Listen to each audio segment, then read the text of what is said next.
sebagai merupakan salah satu orang yang mau melihat perkembangan di petani.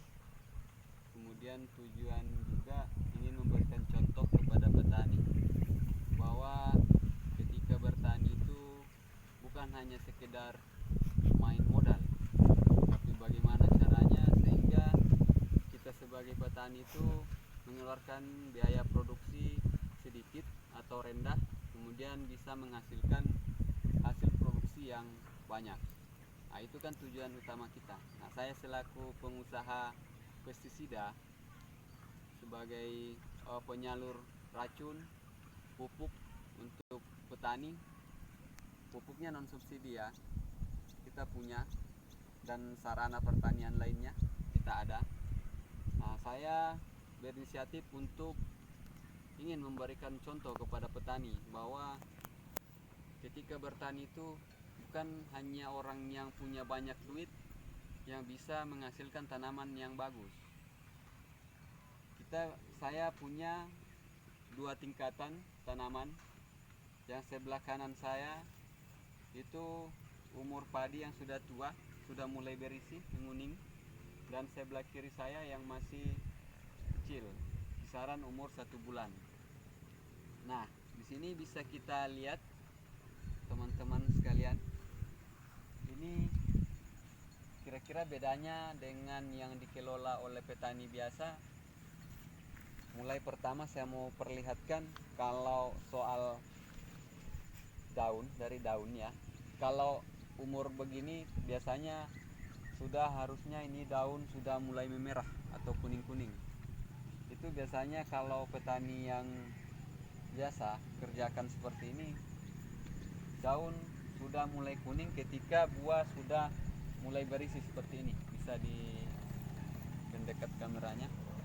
Kuning begini, daun juga akan ikut merah. Nah, itu kenapa? Karena nutrisi tanaman itu tidak sempurna, artinya masih ada yang kurang. Jadi sama halnya dengan kita, ketika kekurangan vitamin atau kekurangan makanan, kita juga agak loyo-loyo gitu. Kemudian yang kedua, soal buah. Ini malai dari padi, bulir padi ini saya ambil dari samping aja, sudah lebih mudah. Nah, kita bisa lihat ini malainya sangat panjang, lebih 1 jengkal orang dewasa ya. Ini masih ada lebihnya. Jadi kira-kira ini bulir padinya berapa kira-kira? Banyak ya. Nah, ini kalau petani umumnya biasanya ya 1 jengkal sudah maksimal.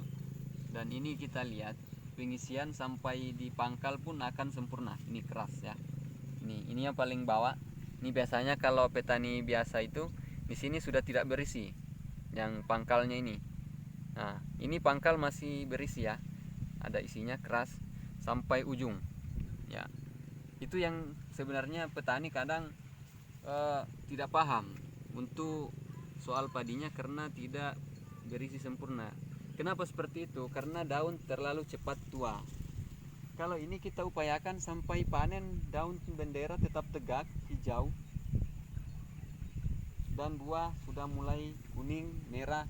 Tapi daun masih sampai pangkal bisa kita lihat. Biasanya kalau padi kita perhatikan dari samping begini, daun sudah merah-merah semua. Nah, kalau ini ya alhamdulillah masih hijau, segar. Daun tetap tegak, batang kokoh, bisa kita lihat. Nah, kemudian mungkin sekilas itu untuk yang besar ini yang sudah berbuah. Saya perlihatkan lagi yang masih umur 1 bulan.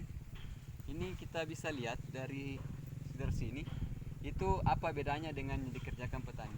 Bisa diperhatikan. Sebentar saya kasih perbandingan yang lebih tua daripada ini. Ini daun tetap tegak dan rapi, kemudian daunnya lebih lebar dan tetap segar, hijaunya tetap segar. Itu karena ini belum saatnya kita kasih daun hijau tua. Ini masih segar karena masih proses vegetatif. Jadi masih pertumbuhan yang kita pacu.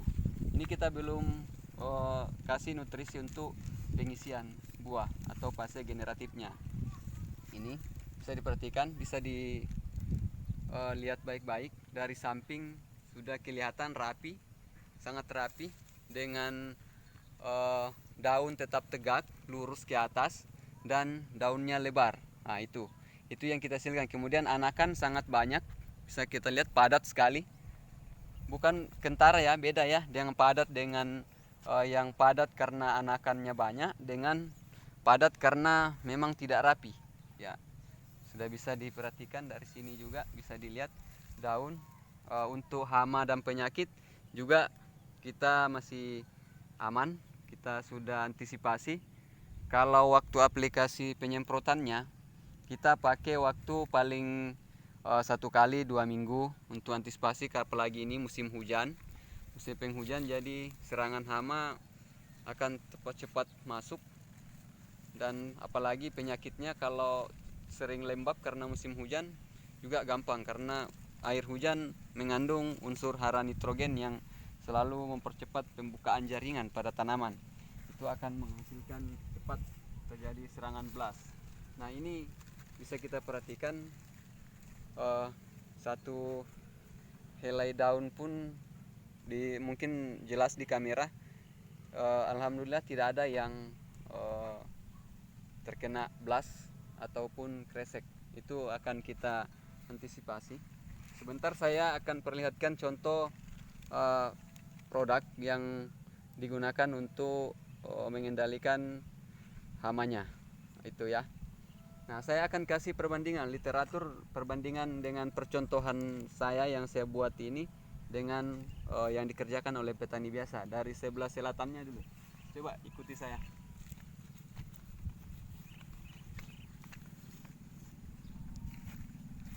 Ayo.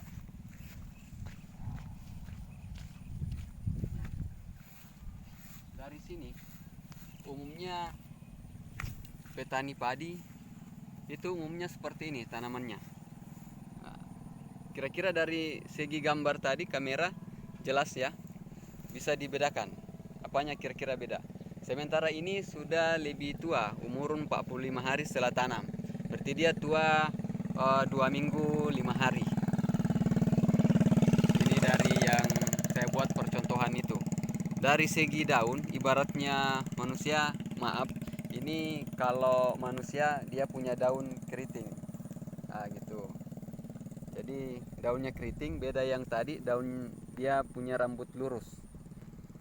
Kemudian dari segi daun dia agak sempit daunnya, lebih kecil daun. Kemudian anakan bisa dilihat dari batangnya juga kecil, jadi anakannya sedikit di batangnya. Kemudian dari pangkal gini bisa dilihat sudah merah daun begini di bawahnya.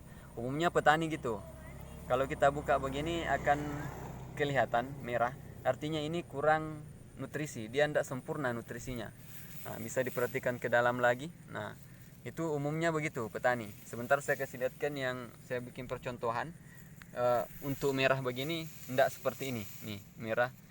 Walaupun iya ini daun tua, daun tidak produktif, tapi kelihatan kalau padinya tidak sehat, tidak sempurna, dia akan cepat seperti ini, merah ke bawah. Ibaratnya dia agak stres sedikit. Nah, daun bisa diperhatikan tidak lurus tegak, dia agak condong kiri kanan karena daunnya lemah, lembek. Dia tidak sempurna. Jadi otomatis hasilnya pun nanti tidak akan maksimal kalau caranya seperti ini. Tapi ya petani dengan percontohan yang kita buat sudah mulai sadar akan cara-cara bertani yang baik. Nah, sekarang sini halangi nih rumput di pematang. Nih saya bukakan, coba di video.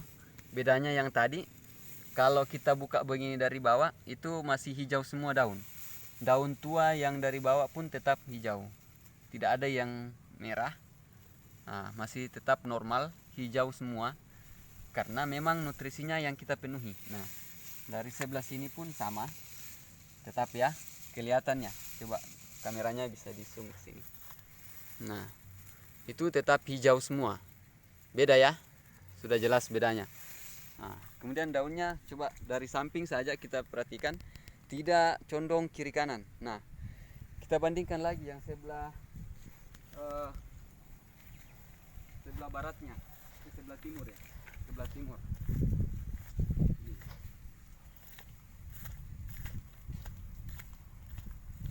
Sekarang kita ke sini. Coba kameranya diharapkan ke padi petani sini. Ini lebih muda lagi, lebih muda 1 minggu. Berarti dia umur 25 hari. Ini kondisi daun sudah beda ya. Padahal ini masih muda. Ibaratnya kalau manusia dia berdaun keriting, artinya dia berambut keribo gitu. Nah, itu. Jadi dia tidak sempurna pertumbuhan karena daun sempit, kemudian kondisi tanaman yang terlalu ini, anakan juga kurang, kemudian daun tidak lebar, agak sempit dan agak keriting gitu, tidak rapi kelihatan. Karena daun tidak tegak sempurna, dia loyo, dia lemah daunnya. Kemudian di segi ini bisa saya perlihatkan dari segi bawahnya. Ini lain lagi petani yang kerja ya.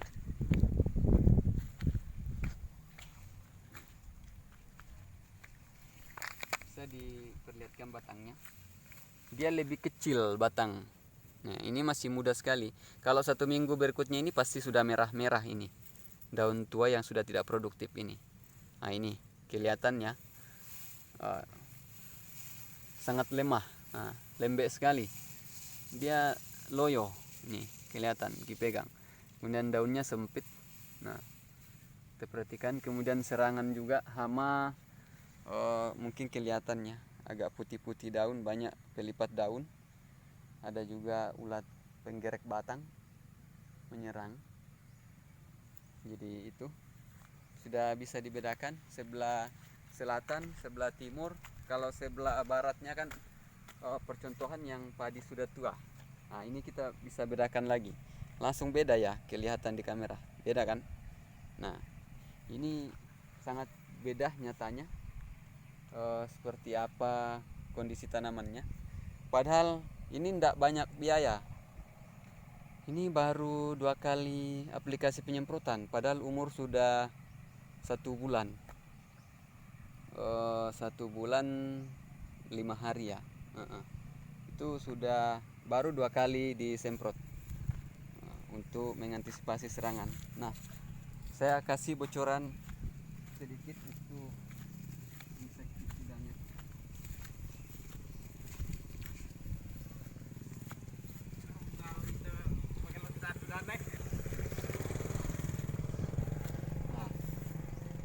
Untuk mengantisipasi serangan hama dan penyakitnya, kita perlihatkan untuk serangan hama ya. Ini untuk hama kita punya Detop, kemudian di mix dengan Rimon Pas untuk mengantisipasi serangan penggerek batang dan pelipat daun. Nah, itu. Jadi ini bocoran aja buat teman-teman. Ini harganya masih di bawah dibanding dengan yang biasa petani gunakan, seperti yang saya perlihatkan tadi contohnya di sebelah selatan dan sebelah timur gitu. Yang kita cari itu bukan soal harga, tapi bagaimana caranya saya berinisiatif membuat lahan percontohan supaya petani bisa mengikuti, kemudian bisa menekan biaya produksi pada petani supaya mendapatkan hasil yang maksimal juga. Nah, apa kira-kira tujuan utama saya berikan percontohan ini? Ini biasanya sih petani mengatakan kalau di lokasi itu petaninya biasanya bilang gini, hanya bisa promosi racun, tapi dia tidak tahu kerja sawah. Bisa bilang saya terlahir dari petani dan sedikit banyaknya menguasai juga ilmu pertanian dan pestisida pupuk. Jadi saya berikan contoh ke petani seperti ini karena susah kalau kita jelaskan ke petani kebutuhan tanaman sekian persen, sekian persen, sekian persen. petani tidak butuh itu, tapi petani butuh praktek. Ya saya perlihatkan aja, saya pakai pupuk ini sekian sekian dosisnya untuk luasan sekian, racunnya sekian dosisnya untuk sekian liter air gitu. Itu yang petani butuhkan.